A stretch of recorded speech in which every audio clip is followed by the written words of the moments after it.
नमस्कार सभी दोस्तों का आपका स्वागत है। आपका अपनी चैनल भक्ति लीला पर आज हम जानेंगे परीक्षित के बेटे जन्मेजय ने तक्षक समेत सभी विषैले सांपों को जलाकर यज्ञ में भस्म कर दिया था। तो सबसे पहले आप चैनल को लाइक, सब्सक्राइब और शेयर कर दीजिए और कमेंट में ओम श्री हरि लिखना ना भूलिए। आपकी हर मनोकामना पूर्ण होगी। इस चैनल में आपको ऐसी धार्मिक जानकारी मिलती रहेगी, तो चैनल को सब्सक्राइब करना ना भूलिए। सब्सक्राइब करके सपोर्ट करिए। तक्षक को क्यों माना जाता है कलयुग के आगमन की वजह? तक्षक सबसे भयंकर नाग है। उसे भगवान शिव के गले में रहने वाले नागराज वासुकी का छोटा भाई माना जाता है। तक्षक ने ही राजा परीक्षित को डस कर मार डाला था। उसके बाद कलयुग का धरती पर आधिपत्य हो गया।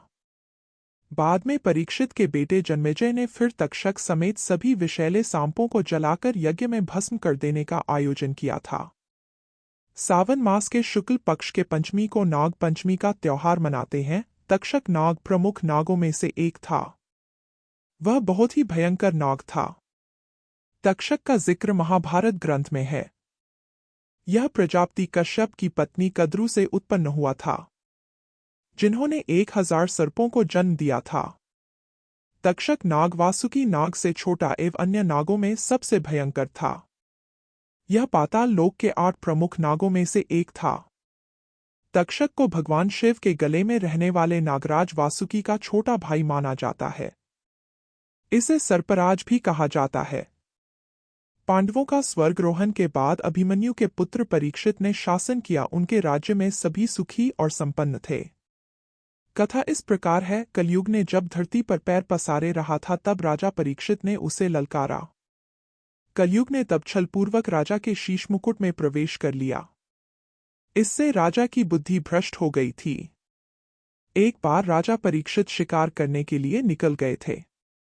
तब उनको प्यास लगी तो वह वन में एक आश्रम में चले गए। वहां उन्होंने ध्यान लगाए अवस्था में बैठे हुए शमिक नाम के ऋषि दिखाई दिए। जब परीक्षित ने उनसे बात करने गए लेकिन मौन और ध्यान में होने के कारण ऋषि ने कोई जवाब नहीं दिया। ये देखकर परीक्षित बहुत क्रोधित हो गए थे। उन्होंने ऋषि के गले में एक मरा हुआ सांप लाकर डाल दिया था और फिर वहां से चले गए। जब शमिक ऋषि जी के पुत्र श्रृंगी को पता चला तो उन्होंने श्राप दिया कि आज से 7 दिन बाद विषैला तक्षक नाग परीक्षित को डस लेगा। कोई उन्हें बचा नहीं पाएगा। शमीक ऋषि का जब ध्यान टूटा तो उन्होंने इस घटनाक्रम का पता चला। तो उन्होंने अपने पुत्र से कहा कि तुमने राजा परीक्षित को श्राप देकर अच्छा नहीं किया। वो राजा न्यायप्रिय और जनता का सेवक है। उसकी मृत्यु हो जाने से राज्य का बहुत दुर्भाग्य होगा। परीक्षित ने इतना बड़ा भी अपराध नहीं किया था कि उसे इतनी बड़ा श्राप दिया जाए। इससे शमीक ऋषि को बहुत पश्चाताप हुआ था। श्राप तो वापस नहीं लिया जा सकता था। लेकिन ऋषि शमिक तुरंत ही राजमहल में जाकर राजा परीक्षित को यहां बात का वर्णन करता है कि मेरे पुत्र ने भावना में बहकर तुम्हें श्राप दे दिया है। तक्षक नाम के नाग के काटने से तुम्हारी मृत्यु हो जाएगी। इसमें तुम्हारा दोष नहीं, दोष तो समय का है। इसलिए मुझे यह सोचकर पीड़ा हो रही है कि यह सुनकर रानी बहुत रोने लगती है। फिर शमीक ऋषि कहते हैं कि विधि का विधान कोई नहीं रोक सकता। मैं यही बताने आया हूं कि अब तुम्हारे पास जितना समय बचा है उसका उपयोग करो। अपने गुरुजनों से परामर्श करो, जिससे वहां तुम्हें सन्मार्ग दिखाएंगे।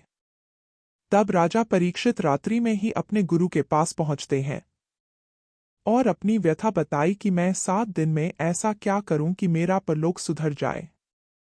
तब गुरु कहते हैं कि भक्ति करो, जो फल योग तपस्या और समाधि से नहीं मिलता कलयुग में वहां फल श्री हरि कीर्तन अर्धांग श्री कृष्ण लीला का गण करने से सहज मिल जाता है। इसलिए तुम श्रीमद् भागवत कथा का श्रवण और कीर्तन करो, जिससे कृष्ण की दिव्य लीलाओं का पवित्र वर्णन है। उसी के श्रवण से उत्पन्न हुई भक्ति ही तुम्हारे मोक्ष का कारण होगी। तुम देव व्यास जी के पुत्र शुकदेव जी के पास जाओ, वह तुम्हें यहाँ कथा सुनाएंगे। तब राजा परीक्षित बालक सुखदेव के पास जाकर उनके चरण धोकर उनसे श्रीमद् भागवत कथा सुनाने लगे। इसके बाद 7वें दिन तक तक्षक नाग राजा परीक्षित को डस लेता है और उनकी मृत्यु होती है। राजा परीक्षित की मृत्यु का कारण जब उनके पुत्र जन्मेजय को पता चलती है तो उन्होंने संकल्प लेते हैं कि मैं एक ऐसा यज्ञ करूंगा जिससे से चलते सभी नाग जाति का समूल नाश हो जाएगा। जन्मेजय के यज्ञ के चलते एक एक करके सभी नाग यज्ञ की शक्ति से खींचकर उसमें भस्म हो जा रहे थे। जब लाखों सांप यज्ञ की अग्नि में गिरने प्रारंभ हो गए तब भयभीत होकर तक्षक ने इंद्र जी की शरण ले ली थी। तक्षक नाग इंद्रपुरी में रहने लगा। वासुकी की प्रेरणा से एक ब्राह्मण आस्तिक परीक्षित के यक्षस्थल पहुंचा और यजमान तथा ऋतिव्जों में तक्षक का नाम लेकर आहुति देना प्रारंभ की। तब मजबूरी में इंद्र ने तक्षक को अपने उत्तरीय में छुपाकर वहां लाना पड़ा। इंद्र तक्षक को अकेला छोड़कर अपने भवन में लौट गए। ऐसे समय माता मनसा देवी के पुत्र बालक आस्तिक से प्रसन्न होकर जन्मेजय उसे एक वरदान देने की इच्छा प्रकट की तो उसने वरदान में यज्ञ को तुरंत रोक देने का वर मांगा था। बस इसी कारण तक्षक भी बच गया, क्योंकि उसके नाम के आह्वान के समय वहां बस अग्नि में करने ही जा रहे थे और यज्ञ समाप्ति की घोषणा कर दी गई। कद्रु और कश्यप के पुत्र वासुकी की बहन देवी मनसा ने नागों की रक्षक के लिए जन्म लिया था।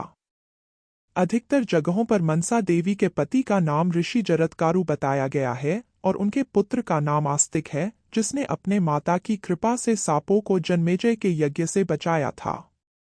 तो आज की यह जानकारी आपको कैसी लगी? चैनल को लाइक करें, सब्सक्राइब करें और कमेंट में ओम नमो नारायण जरूर लिखिए। ऐसी और जानकारी पाना चाहते हो तो चैनल को सब्सक्राइब, लाइक करिए और अपने परिवारों में यह बात शेयर कीजिए। इस चैनल में आपको ऐसी धार्मिक जानकारी मिलती रहेगी। मिलते हैं दूसरे वीडियो में। ओम नमो नारायण।